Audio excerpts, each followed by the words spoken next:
questions. The first question he had for me is, have these guys taken government class yet? So my answer was, maybe some of them. We're excited to have him. I'm going to turn the mic over to him and enjoy. Thank you very much. I hope that I can put you at ease that I want this to be a very informal sort of setting. And you can set the agenda. In other words, that means any questions you want to ask about bills in Congress, issues before Congress, how we do things in the Congress of the United States. Also, you may want to ask me personal questions. I think I express, in other words, anything is appropriate. If you wonder, you might ask an inappropriate question. I don't think I get inappropriate questions, so don't worry about that. I hope you don't feel that you better not ask a question because somebody's going to think it's a stupid question. I don't think I've had questions like that. So let me, while you're thinking of what you might want to ask, and being that this is just your second day of high school, or this year, I mean, it probably would have been better if I'd wait and come a month later, but the reason I like to go to a few high schools is because when I have an open town meeting in your library, or one time I had an open town meeting in this particular room. I'll tell you about it in just a minute. But anyway, the reason I come to high schools is because I never get young people like you to come to my meetings. And if you're going to represent people, you got to kind of have a cross-section. So where people don't come to me, I go to them. So let's say it's young people like you. It could be a Rotary Club where there's business and professional people that can't get away. Yesterday it was a factory in Northwood, Iowa, where people can't leave the assembly line and come to a meeting, so I go to them, and the management lets me have a Q&A with their employees. Kind of in the spirit of representative government, for those of us that are elected, we ought to have dialogue with people like you in order to know what's on your mind. But if you, just a few minutes that I'm with you now wouldn't do much good if you don't communicate with me from time to time through email. That's where we get most of our communication. So I encourage you to do that, even if you're younger people, even if you aren't old enough to vote. It's still okay to let us know what's on your mind, like you will through your questions today. And that's how you keep up the process of representative government when you can't see me face to face. The thing about my being with you, you look me in the face and I look you in the face, and hopefully that's a little more meaningful than the more impersonal thing of email. So I hope you'll do that. If some of you, particularly those of you in government, if you want to have one-way communication from me to you, I put my speeches and press releases so you know what I'm involved in. It may not be everything I'm involved in, but the important things would be on grassley.senate.gov.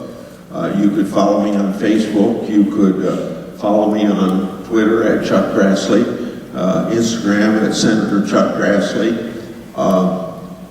Also, we have an e-newsletter called The Scoop that we put out, usually on Saturdays.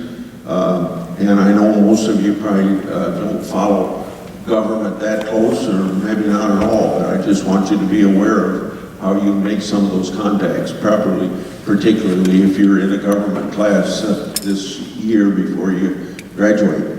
Then in regard to graduation, one of the things I'd like to invite you to consider if you want to learn government by experience, if your mom and dad will let you come to Washington for 3 months, I have 7 college interns in the fall, 7 in the spring, and then during the summer, we have so many applicants that we have 2 6-week sessions. So over the course of a year, about 30 people get a chance to learn government by experience, work in the senator's office, and whatever all that involves. And about 2/3 of my staff are former interns, as an example.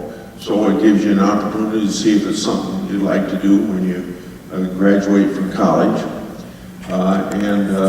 It's, if you multiply the 36 years, 37 now that I've been in the United States Senate, times about 30 a year, you can see about 1,000 people have had an opportunity to do that. So I would invite you to consider that. I believe that that's about all I say at the beginning of my county meeting, so it's your opportunity to ask me any question you want to. Sometimes I misinterpret your question, and then at the end of my answer you say, well, you didn't really answer my question. Stop me before I get that far down the road. Who wants to be first? Yes.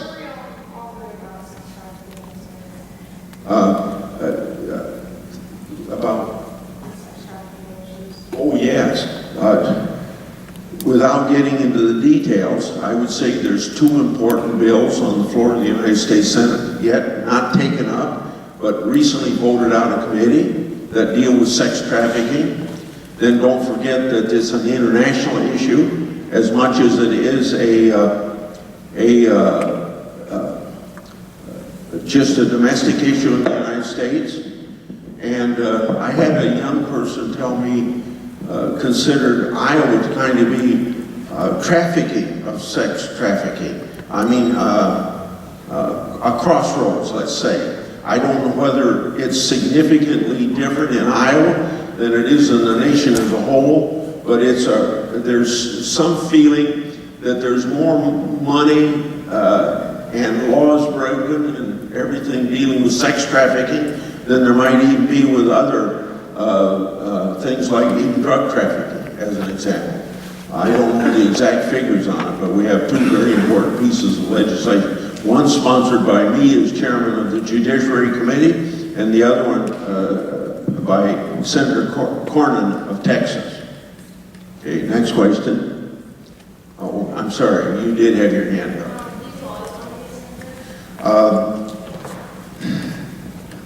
The answer is, I was always interested in government, even when I was your age. And I thought that I would like to run for office. But at your age, when I was at your age, I didn't have the slightest idea I'd ever be a senator. I think maybe I was thinking in terms of being a state legislator at that time in Des Moines. And so let me give you just a little bit. So when I was young, out of college, I ran for the state legislature, served there a few years, and then we had a congressman retire, and I ran for the U.S. House of Representatives, and I was serving there 4 years when I decided to run for the Senate. So my political career has been kind of evolutionary, as opposed to when I was your age, thinking, no, I'm definitely going to be a United States Senator. I didn't have that on my mind at all, but I did have on my mind. Now, you know, probably when I was real young, didn't even realize what it took, you know, campaigning and giving speeches and raising money and all that sort of stuff that goes with it.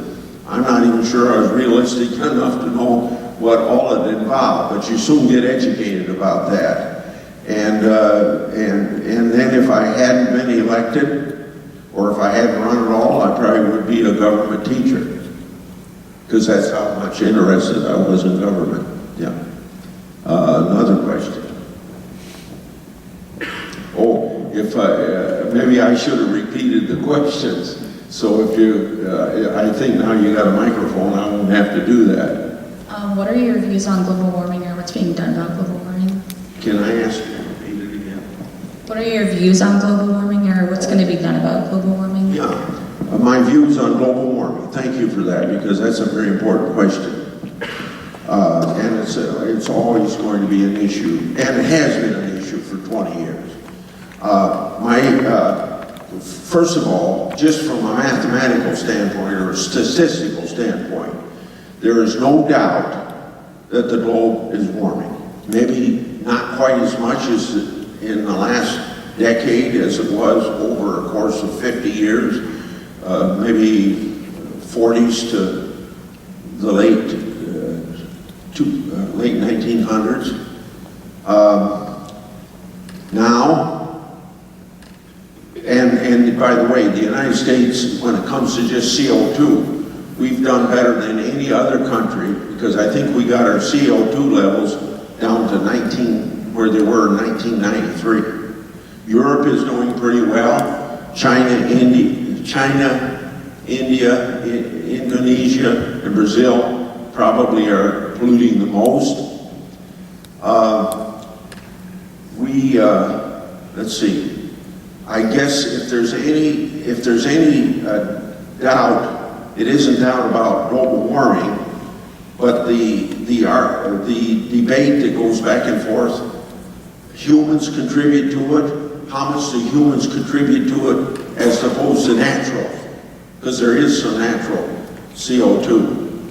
So that's kind of where we are. We don't have any immediate legislation, and the reason I don't think we need any immediate legislation is because the Clean Air Act of 3 or 4 decades, well, no, the most recent one was passed in 1990, but it was an addition to laws that were passed way back in the 1960s. So the various government agencies, most of it through the EPA, they have authority to deal with it without our passing a lot of legislation. Not that some legislation maybe couldn't be passed one way or the other, but there's a lot of leeway within it. Okay, next question. Okay. No, I'll let you point them out. Okay. Okay. We'll try to get it up here, mix it up a little bit here. Where did you go to school and for how long? Like 2 Okay. years? I lived my entire 83 years within the farm home I was born in at New Hartford, Iowa, which if you follow high school sports is now Dayton, New Hartford, but for me it was just New Hartford, Iowa. And I have a farming operation there. My son Robin and grandson, for the most part, do 90% of the work. Then I went to the University of Northern Iowa and majored in political science and history for a BA in 1955, an MA in 1956. And then I worked on a PhD at the University of Iowa, which I didn't complete in 1958 because I was elected to the legislature. So that's my high school and college.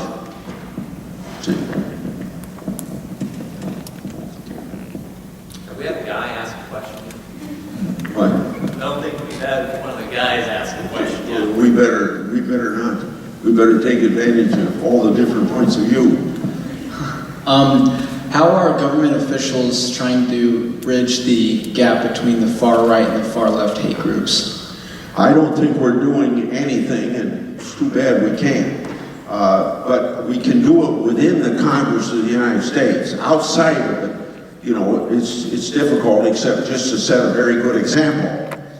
For me, I don't find it very difficult because I've been fortunate to be chairman of the Finance Committee for a period of time, and now chairman of the Judiciary Committee. And I've had very good working relationships with Democrats because what you might be thinking about outside that you see on television, we would kind of break it down in 2 ways, Democrat and Republican.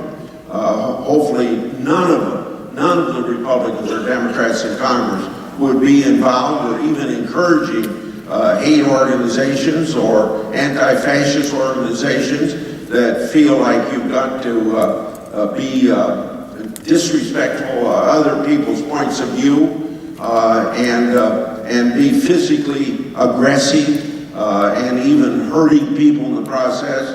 I hope that everybody in Congress would reject that, as I would reject it. It shouldn't even be talked about, except setting a good example. So ours is much more ideological. Ours is much more just vocalizing our points of view.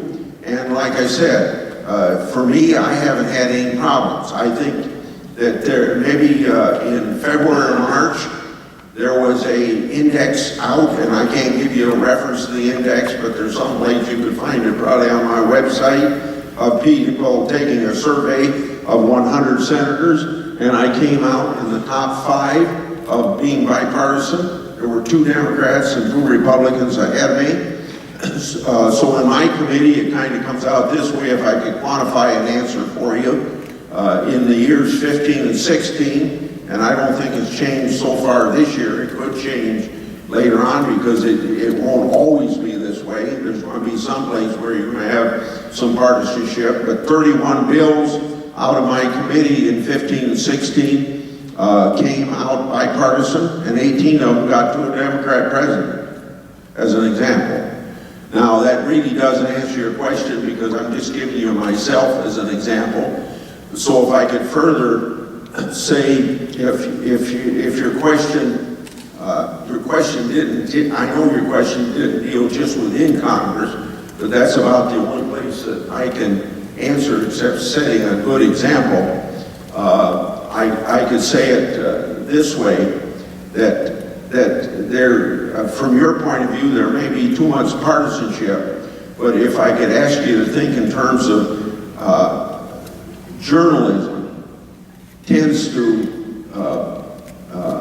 how would you say it, tends to emphasize controversy. So if people are getting along, you don't read about it, but if I'm fighting with somebody, you know, then it's going to get the headlines. So you kind of get a little distorted view of it. Then let me, I could probably go on 15 minutes on this subject, so let me just say one more thing. As far as the Congress is concerned, the House of Representatives can be very, very partisan. It doesn't matter whether you have a Democrat majority or a Republican majority. Today there's a Republican majority, but there have been more Democrat majorities than Republican majorities in the House of Representatives. As long as the majority sticks together, they can ignore the minority. But you probably have heard about the fact that we got a super majority. You have to have 60 votes.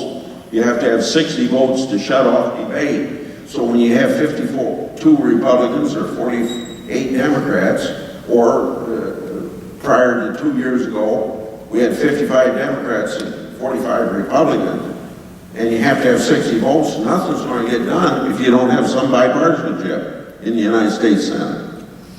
So the institution itself forces some cooperation. Maybe not enough, but it does force some. There's only a couple of instances where you can do things without a 60 vote requirement. Okay.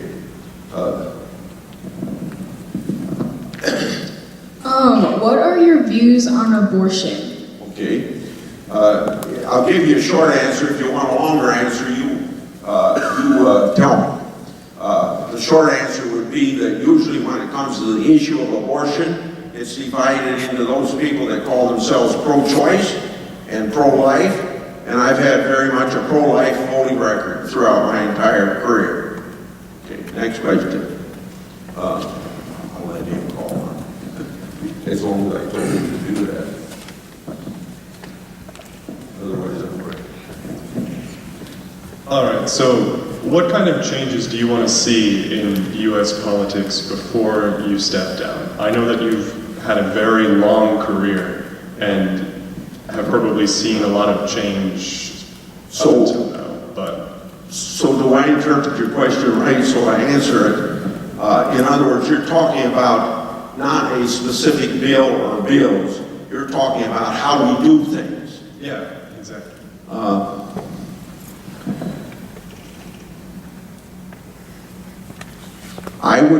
I think I'd give you at least 2 or 3 answers.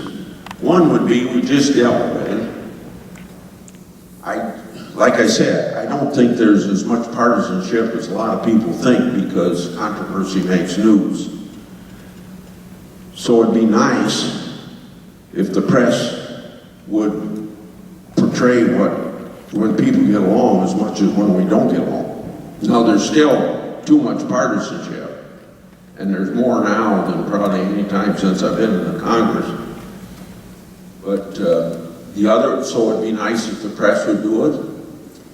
It'd be nice if we put in more days of work in Washington.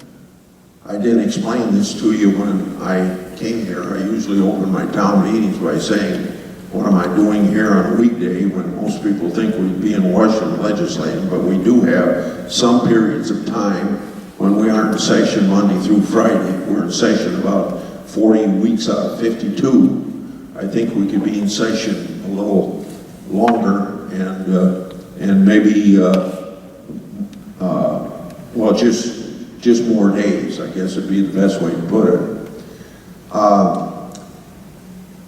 Then I think that there's been abuse of the filibuster in the last 20 years that wasn't there before that. In other words, we seem to have so many more times that you have to get 60 votes to get something done, even on some non-controversial things.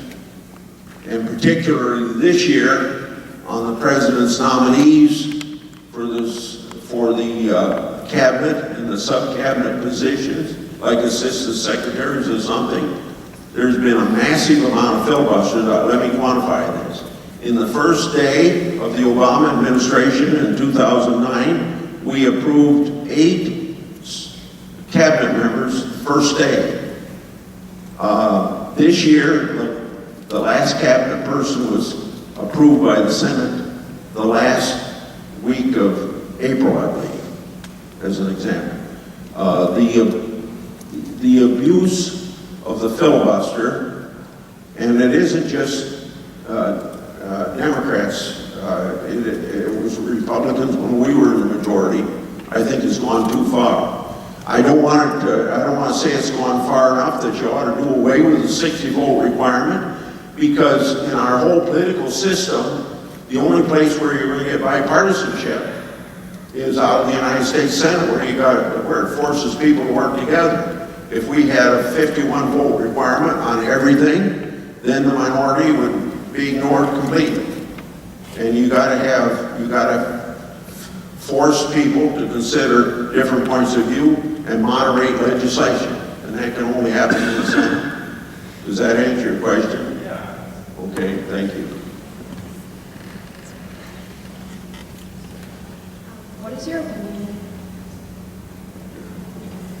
What is your opinion on the police presence in Charlottesville versus Ferguson? Yeah. Well, if you would go back to 2 Saturdays ago, I tweeted before the president made his statement that something along the lines of this, that white nationalists are just like domestic terrorism. You should, well, yeah, and I use the word nationalist. You could be either one. I mean, I think it's all the same. Then the other thing would be, statements I made since then about the KKK, Nazis, about the others. The only thing is, if you saw what happened in Berkeley over the weekend, it seems to me that there ought to be people like Obama and Pelosi and other Democratic leaders saying that what happened there with people, if you want to consider the alt-right as being right and other groups being left, then you would think that there'd be a demand that people of the other political parties speak about what happened in Berkeley over the weekend. See? Okay, next question, yeah. Is this on? Okay. Do you think the U.S. needs to take affirmative action still? Well, I don't know whether it's a case of, when you talk about affirmative action, you mean under our civil rights laws. Well, I think we have adequate civil rights laws and affirmative action laws, and I think it's a question of enforcement. And most of that would come through the Justice Department. And I've never heard the president say anything contrary to affirmative action.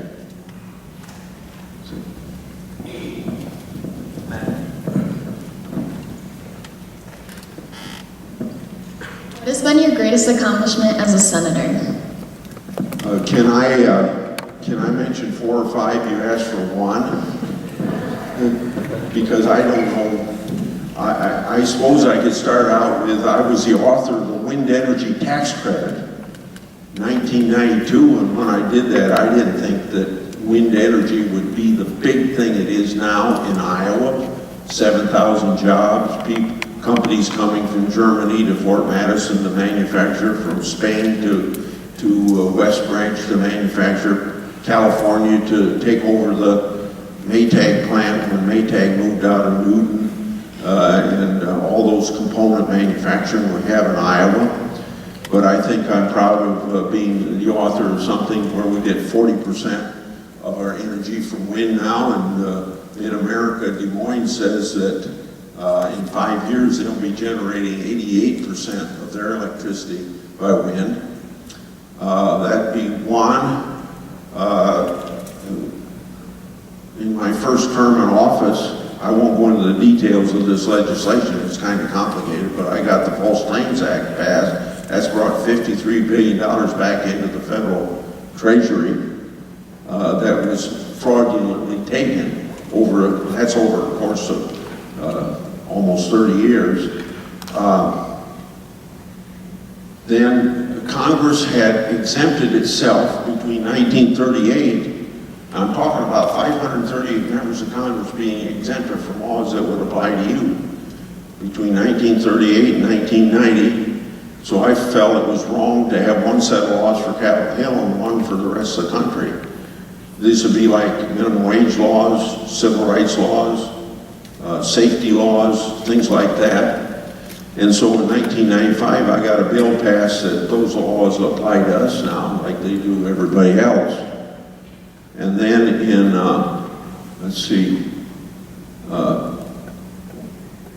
Medicare never had prescription drugs covered, and I don't want to take full credit for this legislation, but I was chairman of the committee and leadership of the effort to get Part D so that senior citizens could get prescription drugs under Medicare. And then I guess maybe I'll stop then with I've been an advocate for all kinds of alternative energy, going way back to the beginning of ethanol and biodiesel and wind and solar. But wind is the only one where wind and biodiesel is the ones where I was the main sponsor of. Okay.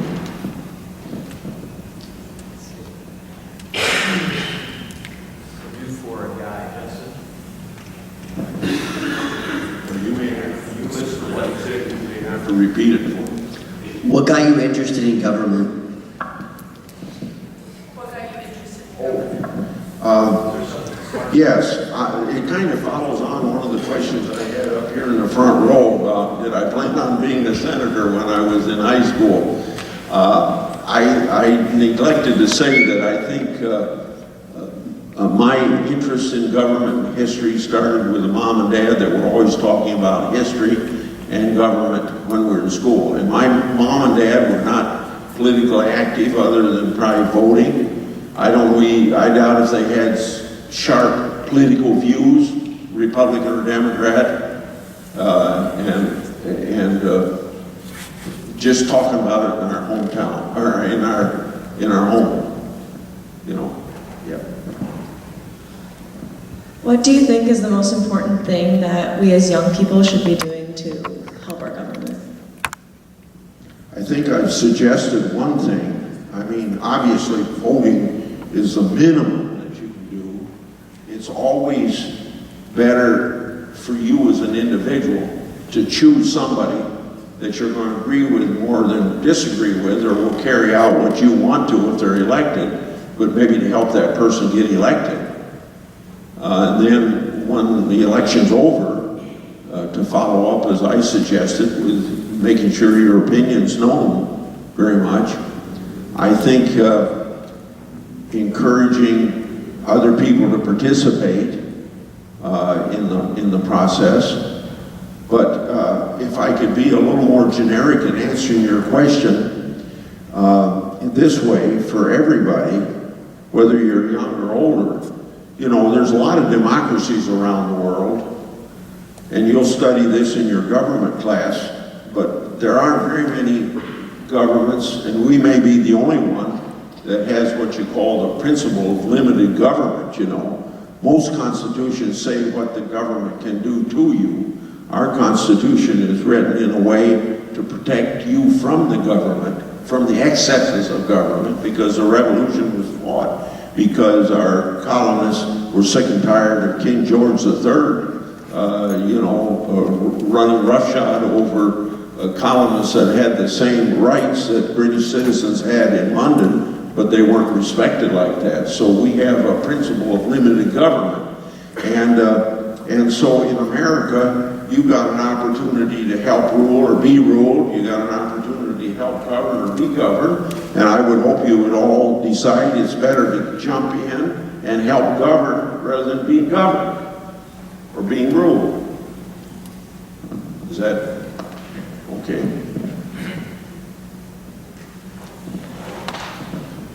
You mentioned earlier that like 40 weeks out of the year you're in session. What's kind of a typical daily schedule for when you're in session? You know, if you ask that question, I have a lot of high school students come to Washington, D.C. On an annual tour. Maybe your school does that too, I don't know. But if I was asked that in Washington from a big group of young people that I met on the Capitol steps, I would reach in my pocket and pull out the schedule and say, here, read it. It's kind of like this, so I'll be very general as opposed to being real specific. The days that we're in session, Monday through Thursday for sure, and some Fridays, very seldom a Saturday or a Sunday, but maybe a weekend or two, there's a Saturday or Sunday where you got to stay in session to get things done. So most of our heavy schedules, both for me personally as well as for the United States Senate, are Tuesday, Wednesday, and Thursdays. And I don't brag about getting to my office real early because I got a selfish motive for doing it. The traffic's so bad in Washington, D.C., so I try to get to my office at 6. And then we don't leave until about 6:30 or 7 because going home, the traffic is even bad at 6:30. So I put in long days, but I wouldn't have to do that. I think I wouldn't have to really get to the office until about 9 o'clock because out there, the office hours are more 9 to 6, whereas in Iowa, they're 8 to 4. You know, it's a whole different approach to living, I guess, and working. But you usually have, before 10 o'clock, time with staff. 10 to 12, particularly on Tuesdays, Wednesdays, and Thursdays, are usually devoted to committee meetings. I'm on 4 committees. You could have, maybe not 4 meetings at the same time, but you could easily have 3 meetings at the same time. So you got to decide which ones you're going to go to. And for me, the priority would be to be at the committee I chair, which would have to be at the Judiciary Committee. But so you kind of maybe go and spend a half hour at this committee meeting and a half hour at that committee meeting, and kind of juggle your own schedule. Always at 2, from 12:30 to 2:15, there's Republican Democrat caucuses. And by the way, the Senate usually takes up 9:30 or 10 o'clock, but while committee meetings, if there's no vote, you don't have to go to the Senate floor unless you want to give a speech or offer an amendment. Then I always reserve from 3 to 5 for 8 15-minute appointments for Iowans that come to Washington, D.C. that want to meet with me. And then 5 to 6 is usually staff meetings that are briefings for the next day. See, does that give you a rough idea? Yeah. Okay. We have time for just a couple more questions. I know Kelsey, you had your hand up. And Harley has, so you guys were the last two. What are your thoughts on the Not My President campaign and the pushback that Trump has received since being elected?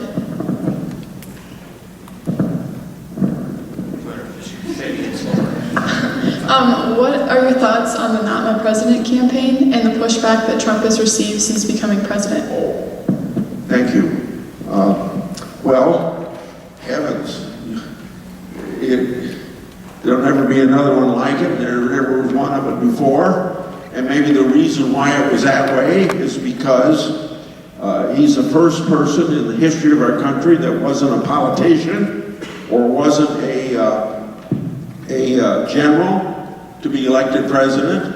I always think in terms of, I would never have a chance of being president, but I've been in government a long time. And if I did become president, I'd have a lot to learn. So you can imagine how the learning curve of this president is a lot longer than it would be for a lot of other people, any one of the other people that could have been elected president. Very extraordinary. I guess I'd have to say as of 10 o'clock election night, I didn't see how he could be elected. I was glad a Republican was elected president, actually, because I'm a Republican. And we had been trying to get things done. And was always stymied by presidential vetoes and things of that nature. And anyway, and then since then, I guess it's just as extraordinary and unprecedented as was when he was a candidate. I don't know how else to put it. And are things going to change? I don't think things are going to change because I think that's his personality. See? And I found in my meetings with him, which are few, but a little more now than when you have a Democrat president. But you know, you don't meet with the president every day, you don't meet with the president every week, but you might meet with him a couple times this month and maybe go a month without meeting with him. I found discussions I've had with him to be very fruitful, but I do believe that a person that hasn't been in government, regardless of how successful a businessman he's been, there is a long learning curve, and I think the last 8 months prove that. See? Harlan, go ahead. So, what is your opinion on the removal of Confederate statues and monuments, and do you think the removal is justified? I would leave those monuments and statues are there as a decision of either local or state government, maybe county government, and I would say they would make that decision of whether or not they ought to stay or not stay, because they wouldn't be there if a local person hadn't made that decision. And there is, when it comes to those statues that are in the capital of the United States, each state gets 2 statues.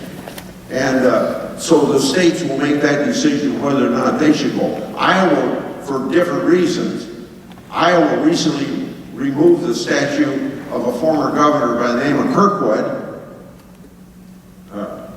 No, it was the other. It was the other. Harlan. Well, I can't think of it. James Harlan.